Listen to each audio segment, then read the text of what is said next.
بسم الله الرحمن الرحيم الحمد لله رب العالمين حمدا كثيرا طيبا مباركا فيه والصلاة والسلام على أشرف الأنبياء والمرسلين نبينا محمد وعلى آله وصحبه أجمعين. Donc on poursuit notre lecture aujourd'hui avec le livre d'Ibn al-Qayyim rahimahullah Al-Iksir fi ikhtisari Madarij as-Salikin. Donc le résumé du livre Madarij as-Salikin fi a'mal al-qulub, donc qui a pour but de traiter les actions du cœur. Donc on a vu ensemble la semaine dernière, l'auteur rahimahullah il nous a parlé de l'étape de la peur, de cette peur qui était une base pour le croyant. On avait vu que le fait que le croyant perdait justement cette crainte de son cœur, eh bien c'était une cause de la mort de ce dernier, car la peur, ça fait partie des caractéristiques qu'Allah subhanahu wa ta'ala aime voir chez son serviteur. Et on a vu que cette peur-là, elle avait des degrés. Parmi elles, al-wajal, parmi elles, al-khashya, parmi elles, al-hiba. Et on a vu que al-hiba, comme il a dit Ibn al-Qayyim rahimahullah, eh bien c'est le degré le plus fort. C'est celui qui craint Allah, son Seigneur, avec respect, avec révérence, avec amour. Et on a vu que ça c'était propre à ceux qu'on appelle al-muqarrabun, ceux qui sont rapprochés, les rapprochés d'Allah subhanahu wa ta'ala, qu'Allah subhanahu wa ta'ala nous compte parmi eux. Donc après avoir cité cette étape-là, eh bien l'auteur il va s'arrêter avec nous dans une autre étape qui est manzilatu al-khushu', qui est l'étape entre guillemets le khushu'. On va traduire ici vulgairement, parce que vraiment quand tu vas t'arrêter avec la langue arabe ainsi qu'avec les mots en arabe, eh bien tu vas te rendre compte que chaque traduction qu'on t'apporte, eh bien c'est quelque chose qu'on t'a donné pour dépanner. Tu sais, c'est un peu comme quand tu es sur l'autoroute et que tu as une roue qui crève. Bon, tu as vu, des fois, ils te donnent des toutes petites roues là, qui sont toutes fines. Et même, ils te disent, tu ne peux pas dépasser, je crois, 80 km/h ou la 70. Eh bien, la traduction, c'est à l'image de cette roue là. Cette petite roue là, elle est là pour dépanner, mais tu ne peux pas faire grand chose avec, en fait. Eh bien, la traduction, c'est pareil. Certains, ils disaient que la langue arabe, dans la religion, et celui qui justement n'a pas cette langue arabe-là, il est à l'image de celui qui est venu à un pique-nique. C'est-à-dire que les gens, ils ont mangé, ils ont bu, ils se sont fait plaisir. Et tu as vu dans le pique-nique, tu as cette image-là, tu mets une nappe sur le sol, tu manges, et après, tu prends ta route. Eh bien, ils disent que ceux qui ont la langue arabe, c'est ceux qui s'assoient sur cette nappe, qui mangent et qui se délectent. Et une fois qu'ils ont fini, eh bien, il va rester des miettes, il va rester des restes sur cette nappe. Eh bien, celui qui n'a pas la langue arabe, il est à l'image de celui qui vient après ce repas-là et qui vient manger avec eux. Est-ce qu'on peut dire que lui, il a vraiment fait partie du pique-nique ou pas? Allahu alam. Et donc, ici, le cas, c'est qu'on a dit quoi? Al-khushu'. Donc le khushu' il traduit par l'humilité, par le rabaissement. Naam, c'est tout ce qui tourne autour de ce sens-là.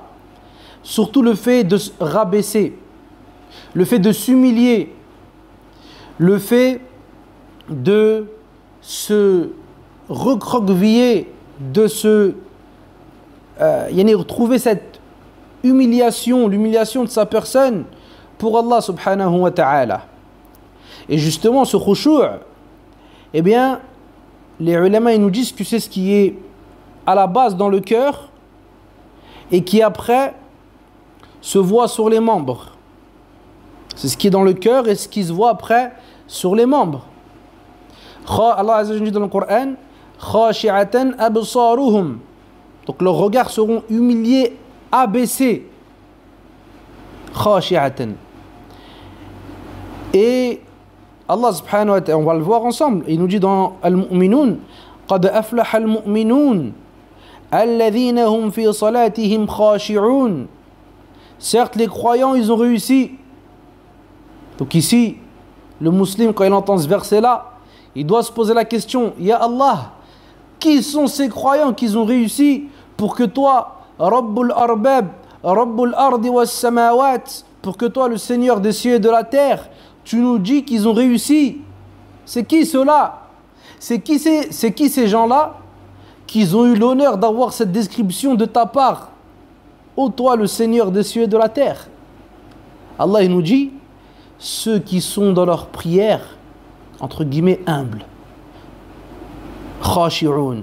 Khashi'un, on a dit humiliés. C'est-à-dire que dans leur cœur, il y a cette chose qui a pénétré et qui a fait qu'ils se sont humiliés pour Allah Azza wa Jal. En arabe, il disait, yani, Al-Khalil, il rapporte qu'on dit خشع سنام البعير إذا ذهب إلا أقله. Donc il disait que par exemple lorsque la bosse du chameau elle avait pratiquement disparu, et bien il disait khasha'a, yani elle s'est rabaissée ici. Ils emploient le terme khasha'a, ce qui nous montre que al-khushu', eh bien c'est tout ce qui va tourner autour de ce sens-là de rabaissement. Proche de l'khushu' en arabe, on a ce qu'on appelle al-khudu'. Al-khudu', pareil, ça va être ce qui va être dans le fait de s'humilier, de se rabaisser. Là, les ulama, ils nous disent que al-khudu', il est propre au corps. Et quand on dit au corps, on parle du corps, yani, du corps, sans rentrer la tête dedans. Ils disent que c'est le corps qui est touché par cela. Et ils disent que justement ce corps-là, lorsqu'il est touché par al-khudu', eh bien, il s'humilie et il se rabaisse. Mais le khushu', ils nous disent que c'est plus général, c'est a'am. Pourquoi? Parce que le khushu' ici, eh bien, il va toucher le cœur, le corps, les membres, les yeux, ainsi que la bouche. Tandis que les ulama, ils disent que al-khudu', c'est juste le corps. Certains, ils ont dit que on peut décrire l'hypocrite comme étant khadi', comme ayant du khudu', le deuxième type qu'on a cité. Lakin on ne peut pas décrire l'hypocrite comme ayant du khushu'. Pourquoi? Parce que le khudu', il est lié au corps, tandis que le khushu', il a un impact directement lié avec le cœur. Wallah alam, ça c'est des explications de Ahl al-Lugha. قد يوافق وقد لا يوافق. فعلى كل حال, aujourd'hui on va s'arrêter avec al-khushu', cette manzila qui est énorme. Allah subhanahu wa ta'ala il nous dit ألم يأن للذين آمنوا أن تخشع قلوبهم لذكر الله وما نزل من الحق. Est-ce que le temps n'est pas venu à ceux qui ont cru que leur cœur s'humilie face au rappel d'Allah et à ce qui est descendu comme vérité? Donc est-ce que le temps n'est pas venu pour les croyants que leur cœur s'humilie? Allah ici nous a dit quoi? An takhsha'a qulubuhum. Ibn Mas'ud il disait ma kayna bayna islamina wa ma bayna an atabana Allah bi hadhihi al-aya illa 40 sinin. Donc il nous dit que entre le début de notre islam, yani le début de la révélation, et le fait que ce verset-là il descende et qu'Allah il nous blâme avec ce verset-là, eh bien il s'est passé 4 ans. Les ulama nous disent, on ne comprend pas ici que Abdullah ibn Mas'ud radiyallahu anhu, il fait partie de ceux qu'Allah Azza wa Jalla a blâmés dans ce verset. Mais c'était des gens qui avaient peur lorsqu'ils écoutaient le Coran. Qu'ils avaient peur quand ils méditaient sur la parole d'Allah Azza wa Jalla. Et justement, et lui-même encore, il rapporte Ibn Mas'ud radiyallahu anhu, comme c'est rapporté dans le Tafsir al-Tabari, il nous dit que lorsque ce verset-là il est descendu, كان بعضنا ينظر إلى بعض فكنا نقول ماذا أحدثنا. Il disait quand ce verset-là est descendu, on se regardait les uns les autres et on se demandait qu'est-ce qu'on a bien pu faire. هؤلاء قلوبهم خاشعة لكن مع ذلك يخافون. Donc cela, bila shak, il n'y a aucun doute que leur cœur, il était humble et rempli d'humilité envers Allah Azza wa Jal. Et avec cela, eh bien, ils avaient peur. Tout comme on l'a dit précédemment, Allah subhanahu wa ta'ala dans Surat al-Mu'minun, il nous parle de ça aussi. Il nous dit que les croyants, قَدْ أَفْلَحَ الْمُؤْمِنُونَ الَّذِينَ هُمْ فِي صَلَاتِهِمْ خَاشِعُونَ. Certes, les croyants, ils ont réussi. Ceux qui sont remplis d'humilité dans leur prière. Donc ensuite, Ibn al-Qayyim, rahimahullah, il va nous détailler cette mas'ala. Il nous dit وَالْخُشُوعُ قِيَامُ الْقَلْبِ بين يدي الرب بالخضوع والذلة والجمعية عليه. Donc il nous dit le khushu', le véritable. Oui, et on va voir, il croit que l'adoration, c'est tous ces sens que le cœur il peut ressentir. Al-raghba wal-rahba wa kanu yad'unana raghban wa rahaba wa kanu lana khashi'in. Allah subhanahu wa ta'ala, quand il fait l'éloge des prophètes, et il dit Azza wa Jal, qu'il nous invoquait avec peur et avec espoir, ou plutôt le contraire, avec espoir et avec peur. Et ils disaient وَكَانُوا لَنَا خَاشِعِينَ. Et là, Allah a employé le mot de al-khushu'. Ils étaient envers nous humiliés. Donc c'est ça ici. Et des fois, ce cœur-là, eh bien, c'est pour ça que ces kutub-là, ils sont importants pour nous. Parce que des fois, ce cœur-là, il va ressentir des choses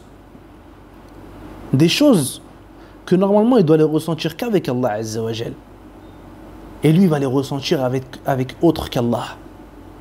Parce que tous ces sens qu'on cite ici, al-raghba, wal-rahba, wal-khushu', wal-khudu', جميع هذه المعاني لا يجوز صرفها لغير الله. Donc la crainte, l'espoir, toutes ces choses-là, al-khushu', l'humilité ici, eh bien c'est interdit de les donner à autre qu'Allah Azza wa Jal. Quand on parle de l'espoir, de la crainte, ces choses-là, on enlève ce qui est de nature, ce qui est naturel chez l'être humain. Ça, c'est autre chose. Lakin, quand ton cœur il va ressentir certaines choses avec certaines créatures, eh bien des fois ça peut être dangereux. Il se peut que tu as détourné une adoration qui était à la base exclusive pour Allah Azza wa Jal vers autre qu'Allah subhanahu wa ta'ala, wa anta la tash'ur. Et toi tu ne t'en rends même pas compte, wallahu musta'an. Donc ici c'est important que le serviteur il prenne ça en compte et qu'il se rappelle de ça. Donc il nous dit justement al-khushu', c'est le fait de se rappeler que son cœur il est devant Allah subhanahu wa ta'ala humilié, avili, et de lier tous ces sens-là et les rassembler sur son cœur. وقال الجنيد الخشوع تذلل القلوب لعلام الغيوب. Donc il nous dit rahimahullah al-Junayd que al-khushu' c'est l'avilissement des cœurs pour celui qui connaît ce qui est caché. ثم قال رحمه الله وكان بعض الصحابة رضي الله عنهم يقول إياكم وخشوع النفاق. Donc les sahaba disaient faites attention, prenez garde à l'humilité des hypocrites. فقيل ما خشوع النفاق. Donc il a été dit, et quelle est l'humilité des hypocrites? قال أن يرى البدن خاشعا والقلب غير خاشع. Ils ont dit c'est qu'on voit le corps humilié mais le cœur ne l'est pas. Donc ça ils ont dit c'est quoi? C'est le khushu' des munafiq. C'est l'humilité, l'humiliation entre guillemets des munafiq. C'est-à-dire que eux ils sont venus, ils ont montré des choses sur leur corps et leur cœur il n'a rien ressenti de tout ça. Et c'est pour ça que nous, il faut vraiment qu'on s'éduque. Il faut vraiment qu'on s'éduque. Et wallah, vous allez remarquer une chose, ikhwa. C'est que quand tu regardes bien, ici, regarde, ils disent quoi, Sahaba radiyallahu anhum. Ils disent que ça, c'est khushu' an-nifaq. C'est celui qui va montrer des choses avec son corps. Et son cœur, il va être à l'opposé de ces choses-là. Amma al-mu'min, fahuwa yudhiru ma fi qalbi. Tandis que le croyant, il est à l'inverse de cela. Ce qui est apparu sur le corps du croyant, eh bien, ça naît d'une chose qui était présente dans son cœur. Et là, il y a quelque chose d'important pour nous. Regarde, des fois, quand tu vas voir que un frère, il va lâcher le din, il ne va plus venir à la mosquée, il ne va plus lire le Coran, il ne va plus venir dans les assises de sciences, il va lâcher beaucoup de choses.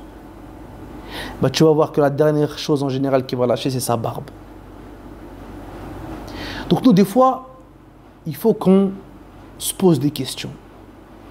Est-ce que nous, on a mis des actions extérieures parce qu'il y a une foi, une conviction, une croyance qui est tombée dans ce cœur-là et ça a fait pousser des actions extérieures? Ou bien on a montré des actions extérieures qui n'ont pour but que de faire croire qu'il y a quelque chose à l'intérieur, mais en vrai le cœur il est mort. Donc ça c'est des vraies questions, ikhwa. Et salaf rahimahumullah, ils faisaient attention à ça. Et c'est pour ça que Omar radiyallahu anhu, عندما رأى رجلا تأطه رقبته في الصلاة. Donc il a vu un homme qui bougeait, qui rabaissait sa tête dans la prière et qui forçait un peu. فقال يا صاحب الرقبة ارفع رقبتك ليس الخشوع في الرقاب إنما الخشوع في القلوب. Regarde Omar radiyallahu anhu comment il a compris avec son fiqh énorme. Donc il avait cet homme-là qui pliait sa tête, il était recroquevillé, renfermé sur lui-même pendant la prière. Il lui a dit: oh toi, sahib al-raqaba, oh toi l'homme avec ton cou là, relève-moi ce cou-là. Et sache que l'humilité, elle n'est pas dans les coups, mais l'humilité, elle est dans les cœurs. Donc comme on l'a dit ici, la base de ces choses-là, la base de ces actions-là, eh bien, c'est shay'un waqa'a fil qalb. C'est quelque chose qui tombe dans le cœur. Et toujours dans la même chose, عندما رأت عائشة رضي الله عنها شبابا يمشون ويتماوتون في مشيتهم. Donc Aïcha radiyallahu anha, elle a vu des jeunes en train de marcher et c'est comme si ils montraient la faiblesse dans leur démarche, ils montraient la difficulté ainsi que l'humiliation. فقالت لأصحابها من هؤلاء. Elle a dit aux gens qui étaient avec elle: qui sont ceux-là? فقالوا نساك.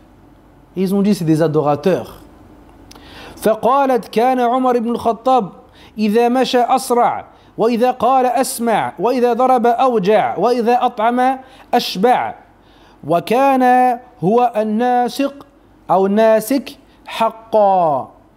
Donc ici elle nous disait radiyallahu anha, lorsqu'ils ont dit ça c'est des adorateurs, elle a dit: Omar, si vous avez vu Omar ibn al-Khattab, et bien certes quand il marchait vite, et quand il disait quelque chose on l'écoutait, ou plutôt il faisait écouter les autres, et lorsqu'il tapait il faisait mal, et lorsqu'il nourrissait, eh bien il nourrissait bien, convenablement. Et certes lui c'était un vrai adorateur. Regarde ici, Tazkiyat Aïcha li Amir al-Mu'minin, les éloges de Aïcha pour Amir al-Mu'minin radiyallahu anhu. Donc ici, il faut qu'on comprenne qu'il y a une différence dans ce qu'on peut faire montrer aux gens et la réalité de ce qu'il peut avoir dans nos poitrines. وقال الفضيل رضي الله عنه كان يقرأ أن يرى الرجل من الخشوع أكثر مما في قلبه. Il disait c'était à notre époque c'était détestable qu'on voit d'un homme du khushu' plus que ce qu'il y a dans son cœur.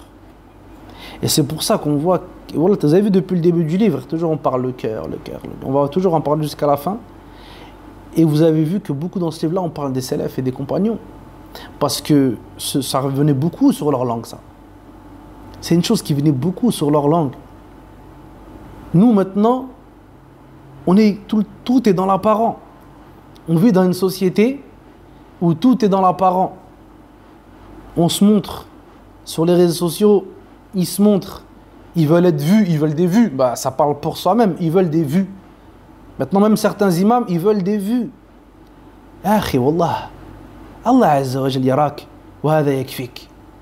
Allah subhanahu wa ta'ala, il te voit. Et ça te suffit. Et tu vas lui rendre des comptes. Tu vas lui rendre des comptes bientôt. Allah subhanahu wa ta'ala, sa proximité et sa surveillance, elle nous suffit. On n'a pas besoin d'être vu par un tel ou un tel ou un tel. On n'a pas besoin de montrer quoi que ce soit aux gens. Pourquoi je vais lui montrer quoi que ce soit à celui-là? Est-ce que lui, il peut repousser l'ange de la mort quand l'ange de la mort il va venir? Est-ce que lui, il peut te rapprocher du paradis ou bien t'éloigner de l'enfer? Hasbunallah wa ni'mal wakil. Wallahi, ça fait flipper. Donc ici, le croyant, il doit se remettre en question. وكان حذيفة رضي الله عنه يقول أول ما تفتقدون من دينكم الخشوع. Regarde Hudhayfa, صاحب سر النبي صلى الله عليه وسلم, celui qui connaissait les secrets du prophète عليه الصلاة والسلام, il nous dit la première des choses que vous allez perdre de votre dîn, c'est le khushu'. C'est le khushu', c'est ce truc qu'il y a dans le cœur. Il va partir. Il n'y aura plus cette crainte. Il n'y aura plus les pleurs dans l'intimité avec Allah Azza wa Jal. Il n'y aura plus cette prière qui fait que tu ne sais même pas c'est qui prie à côté de toi. Et il nous dit, et là ça fait flipper encore pire, وَآخِرُ مَا تَفْقُدُونَ مِنْ دِينِكُمْ الصَّلَاةِ. Et il nous dit la dernière chose que vous allez perdre de votre dîn, c'est la prière. Billah alaykum. Ça veut dire quoi quand je vous dis la dernière chose que vous allez perdre de votre dîn, c'est la prière? Ça veut dire que quand tu n'as plus de prière, eh ben tu n'as plus de dîn. Tu n'as plus de dîn, ya Abdallah. Tu risques d'arriver yawm al-qiyamah et tu ne sais pas tu seras avec quelle communauté. Mais tu ne seras pas avec la communauté du prophète alayhi salatu wassalam, vu que toi tu n'as plus de dîn. Inna ad-din 'inda Allah al-islam. Certes, la religion près d'Allah Azza wa Jal, c'est l'islam. Et l'islam, c'est la soumission. Toi, tu as refusé de te soumettre, donc tu n'as plus de dîn. Et si tu n'as plus de dîn, eh bien, tu n'es pas avec ceux qui sont soumis, qui sont les musulmans. Wallahu al-musta'an. Puis il nous dit وَرُبَّ مُصَلٍّ لَا خَيْرَ فِي وَيُوشَكُ أَن تَدْخُلَ مَسْجِدَ جَمَاعَةٍ فَلَا تَرَى فِيهِمْ خَاشِعًا. Donc regarde là, il parle à son époque. Et il nous dit, il se peut qu'une personne prie et il n'y a pas de bien dans lui. Et il se peut que tu rentres dans une mosquée et tu ne trouves pas dans cette dernière un seul qui est humilié pour Allah Azza wa Jal. T'as pas vu maintenant, même, subhanallah, même ici en Égypte, alors que voilà, il y a quelques années c'était pas comme ça, eh bien, rare tu vas entendre quelqu'un qui pleure à la mosquée pas à cause de l'arrestation du Coran. Rare. Et quand on l'entend, tu te dis, ouais, Hajib, qu'est-ce qu'il a, c'est bizarre. Belek, il y a quelqu'un de sa famille qui est décédé. Et tu t'étonnes. Donc ça, ne t'étonne pas. Parce que Hudhayfa radiyallahu anhu, il l'a dit il y a des années et des années. Il a dit la première des choses qu'on va perdre, c'est ça. C'est cette crainte, cette humiliation envers Allah Azza wa Jal. C'est la première des choses qu'on va perdre. Taïb. Ensuite, là, Ibn al-Qayyim rahimahullah, il va rentrer dans une mas'ala très intéressante qu'on va essayer de traiter ensemble concernant al-khushu' fi as-salah. Est-ce que le khushu' fi as-salah, ou on va dire plutôt adam al-khushu' fi as-salah yubtiluha, Est-ce que le fait que la personne n'a pas de... Ils appellent des fois concentration révérentielle, je crois, ou je ne sais quoi comme traduction. Et on a expliqué le khushu' au début du dars, donc il n'y a pas besoin de... Quand on dit l'humiliation, vous avez compris que c'est une traduction relative et approchée. On a expliqué le mot en arabe au début. Et en arabe, les mots ne se traduisent pas, mais les mots s'expliquent. La langue arabe, ce n'est pas une langue qui se traduit, c'est une langue qui s'explique. Ala kulli hal. Donc ici, on a dit quoi? Quel est le jugement de celui qui va prier et qui n'a pas de khushu', qui n'a pas de concentration entre guillemets spirituelle, yani humiliation. Donc ici, il nous dit rahimahullah qu'il y a deux avis. Un avis qui voit que justement, eh bien, cette prière est caduque. Et il y a un autre avis qui nous dit que cette prière est correcte, mais que dans l'au-delà, eh bien, la personne sera châtiée pour cette dernière. Et on va voir ce qu'il nous dit Ibn al-Qayyim rahimahullah. فقال رحمه الله قيل أما الاعتداد بها في الثواب فلا يعتد له منها إلا بما عقل فيه وخشع فيه لربه. Donc il nous dit, donc concernant la rétribution Yawm al-Qiyamah auprès d'Allah Azza wa Jal, alors là sa rétribution elle sera en concordance avec la crainte et la concentration qu'il a eu dans cette prière là. Maintenant nous la qadiyya elle est où? On va venir dans le khilaf. Est-ce qu'on lui ordonne de recommencer ou pas? À celui qui n'a pas eu de concentration dans sa prière et qui ne s'est pas humilié pour Allah Azza wa Jal. فأما قال رحمه الله وأما الاعتداد بها في أحكام الدنيا وسقوط القضاء فإن غلب عليها الخشوع وتعلقها اعتد بها إجماعا وإن غلب عليه عدم الخشوع فيها وعدم تعلقها فقد اختلف الفقهاء في وجوب إعادتها وأوجبها قوم. Donc c'est ce qu'il nous dit ici. Il nous dit ici, parce qu'on a tous des moments d'absence dans la prière, qu'Allah subhanahu wa ta'ala nous pardonne. Il nous dit, mais si la plupart de sa prière, il était concentré, il avait du khushu', eh bien, par consensus, sa prière est valide. Mais si c'est le contraire, et que l'absence de concentration et l'absence de khushu' a pris le dessus dans la plupart du temps de cette prière-là, alors il nous dit ici, les savants ont divergé sur deux avis, comme on l'a dit précédemment. Donc là, il va détailler le premier avis, qui nous dit que cette prière-là, où l'absence de khushu', l'absence de concentration, l'absence d'humilité, il a été en majeure partie présent, et bien à ce moment-là, ils nous disent que sa prière elle est caduque. Et ils nous disent لأن الخشوع والعقل روح الصلاة ومقصودها ولبها. Il nous dit parce que l'humiliation de cette prière, c'est l'âme de la prière, c'est le but de cette prière-là. فكيف يعتد بصلاة فقدت روحها ولبها وبقيت صورتها وظاهرها. Donc ils nous disent quoi cela? Ils nous disent comment on peut s'arrêter sur une prière et valider une prière qui a perdu son âme, qui a perdu toute sa vie, qui a perdu toute sa base. Il n'y a de cette prière que des actions apparentes. Et certains parmi les salafs, ils donnaient l'exemple d'une servante qu'on a offert à un roi. Justement, ils traitaient cette prière-là, ils mettaient cette prière-là comme une servante qu'on a offert à un roi parmi les rois.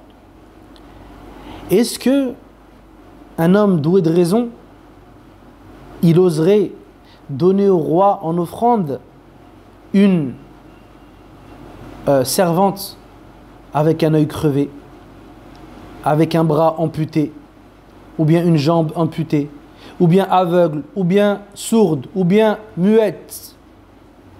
Puis il nous dit rahimahullah, est-ce qu'il aurait osé donner à un roi de ce bas monde une servante morte?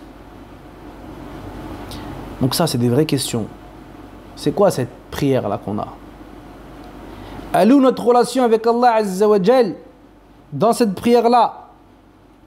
Sachant qu'Allah subhanahu wa ta'ala, quand tu récites la Fatiha, il répond.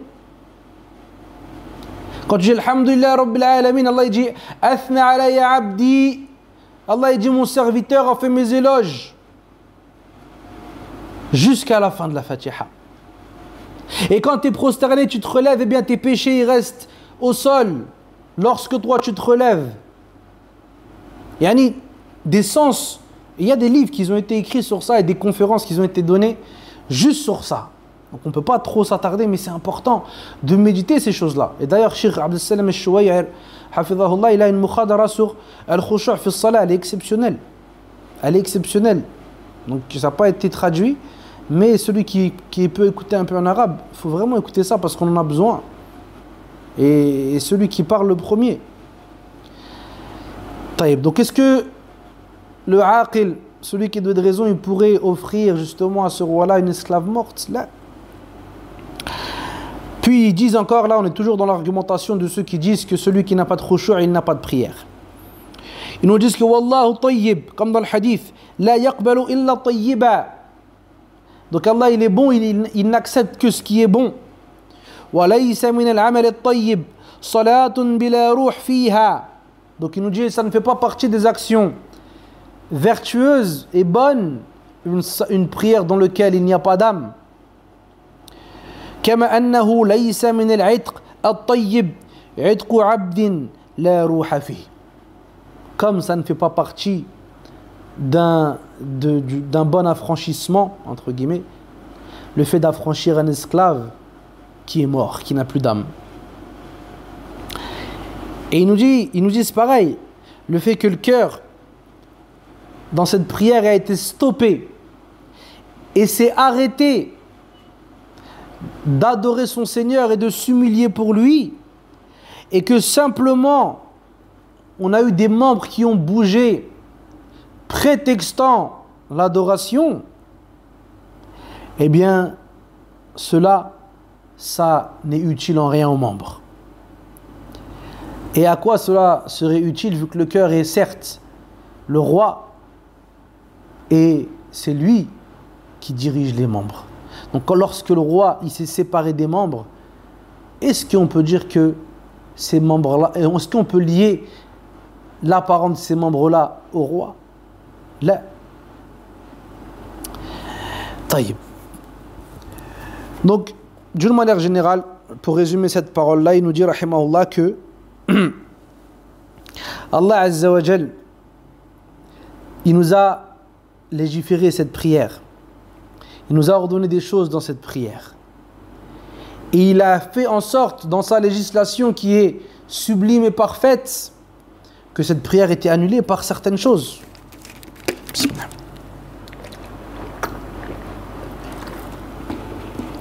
Parmi ces choses-là, le fait de délaisser takbiratul ihram, celui qui ne dit pas le premier takbir, le premier Allahu Akbar, eh bien il n'a pas de prière.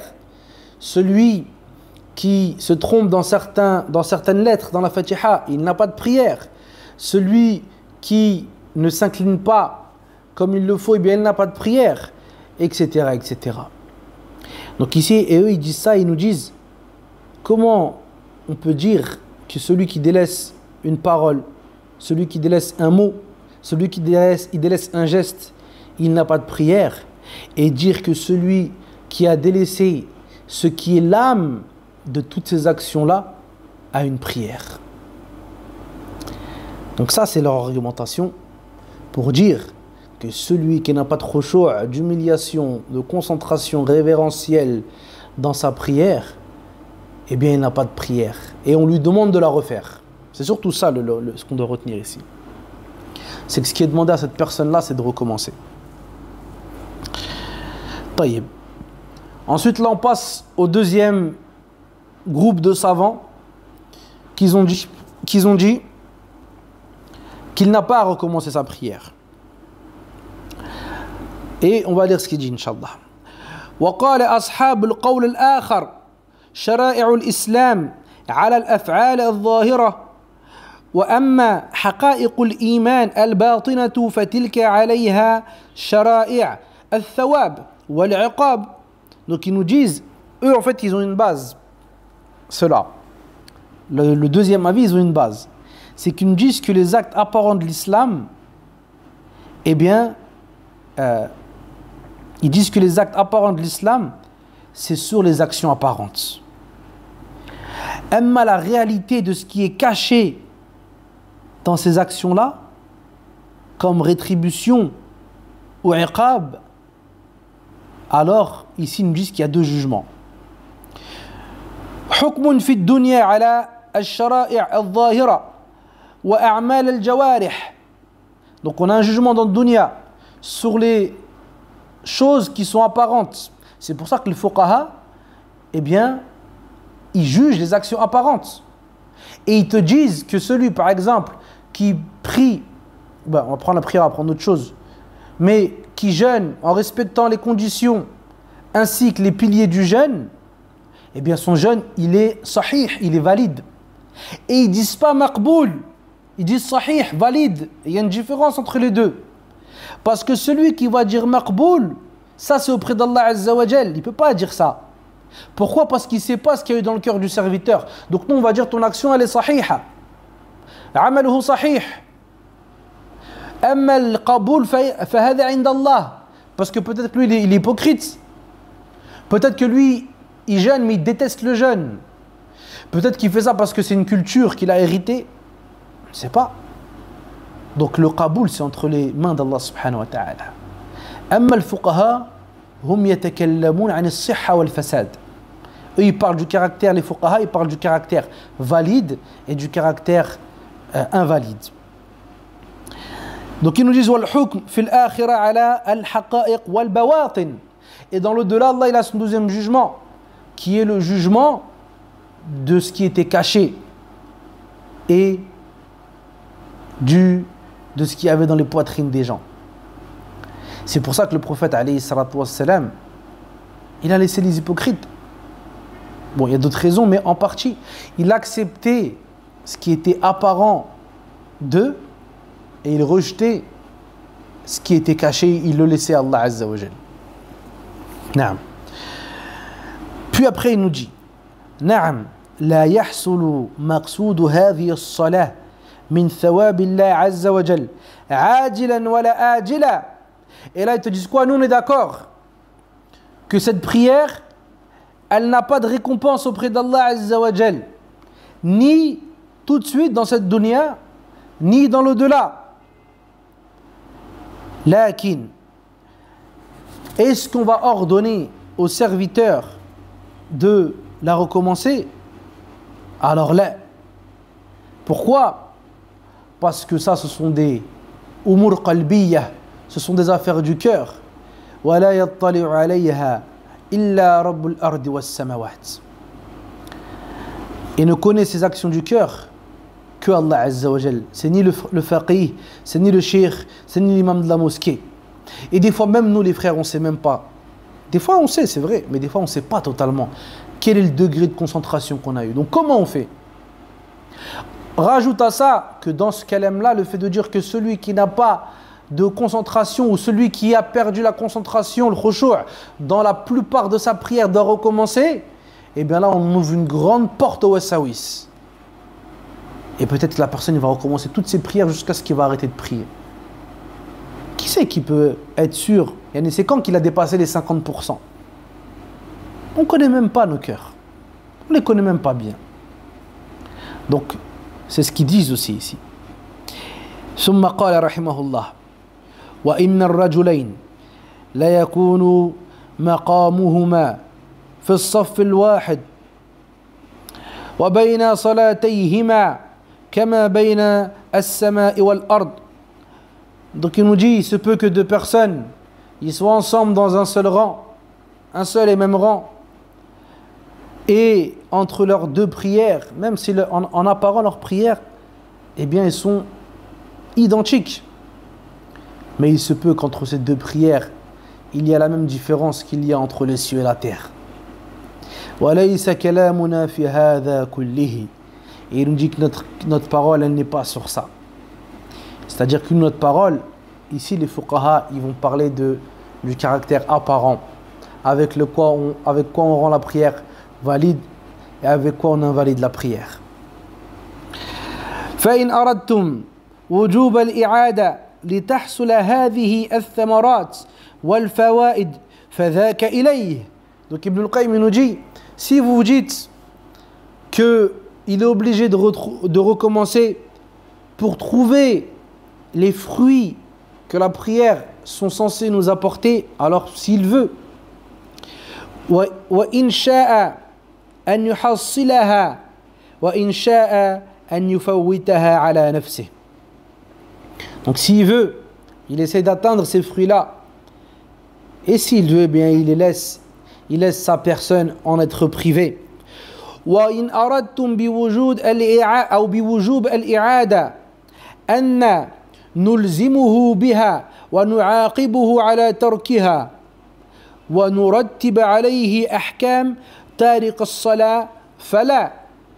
Il dit par contre, si vous voulez, par le fait de dire que on doit lui ordonner de recommencer, que certes on va lui ordonner d'une manière obligatoire, et que s'il ne recommence pas, on le punit pour cette dernière et pour avoir délaissé le fait de recommencer la prière, et que va retomber sur lui les jugements de celui qui a délaissé la prière, alors là non, on n'est pas d'accord. Et Ibn al-Qayyim rahimahullah, donc là il t'a cité les deux avis, et il finit en te disant وَهَذَا الْقَوْلِ الثَّانِي أَرْجَحُ الْقَوْلَيْنِ وَاللَّهُ أَعْلَمُ.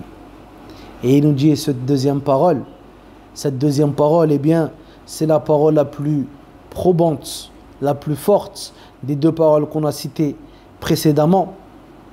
Et taban al-faqih, il va regarder avec cet œil-là. Parce que quand al-faqih va te dire, il va te parler de niyya, eh bien, c'est ce qu'on appelle niyyatut tamyiz. C'est la niyya qui va différencier les actions les unes des autres. Et c'est la niyya qui va différencier les actions des us et coutumes. Amma al-usuli fi umur al-aqaid, quand il te dit an-niyya, هذا c'est niyyatul qasd, al-ikhlas lillahi azza wa jal. Donc ici le fuqaha il ne parle pas de ça et il nous dit que la deuxième parole c'est ce qu'il y a de plus correct. Wallah alam. Donc on finit par ça bifadlillahi azza wa jal le chapitre de l'khushu'.